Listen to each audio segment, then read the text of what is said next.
Is this thing on? Okay. Oh, I think so. Yeah, hey guys. It's me again. I just wanted to make one more video before I have to go do driver's ed stuff or whatever. Anyway, today would be about friendlies and rotations. Now, I don't know if there's dispute over this. I've always kind of disputed over it because I don't know, this fucking bird. Anyway, I think at least for some people there may be some kind of dispute on how friendlies work. Maybe it's just me. I don't know. It's just something that I've noticed when I go to tournaments, right? So when you're at a friendly setup, I don't know if these rules are universal, but from what I've learned, or maybe it's something I made up, I'm not completely sure. Could be on Smash boards. I haven't looked at it. Anyway, basically, how I think it would go is that if you're at a setup and it's just a two-man setup, let's say it's you and another person, you're fighting against them, regardless of you winning or losing, there's usually maybe someone comes up to your setup because all the other setups are three-mans and they don't want to get in a four-man rotation, so they join yours, right? So I would think that once they plug in your controller, that means one more game until they get their game, right? Or is it when they plug in their controller, they're taking that immediate game? I don't know. I've always said that for courteous reasons, you should let the person have one more game to redeem themselves if they got fucked up or if they just want to win again, just for the sake of the other person who may have gotten bodied or something. So I would think that for courteous reasons that, you would give them the extra game.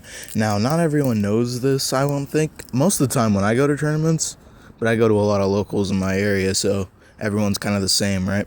But I would think that most people would know this, so they just would give you the extra game. But sometimes people just don't want to do that for whatever reasons, so they just don't, right?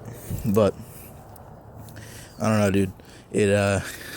Things just for some people, I guess they just don't understand it. Now, that's just for singles, right? I understand that for singles, that, I guess that can go either way. I kind of prefer method number one of you giving them the other game for, courtesy or whatever. Now, for doubles is a whole different thing entirely. For doubles, you got four people, doubles, whatever, right? Now, I personally do not like five-man setups for doubles because it never really evens out.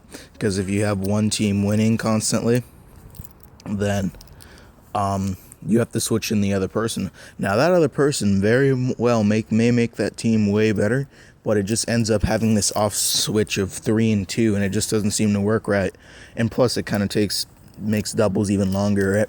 I've only really noticed this at my school, not really at tournaments, because most people don't do five-mans. Most people do six-mans, where there's two teams switching in, which is very fair. It gets everything going pretty fast. But sometimes there are people who want to join in on the five-man, which I don't really have that big of a deal with. I just rather prefer it be 4 or 6, so that way balancing usually stays the same. I don't know. I didn't really explain it very well. So, I don't know. There's that, I guess.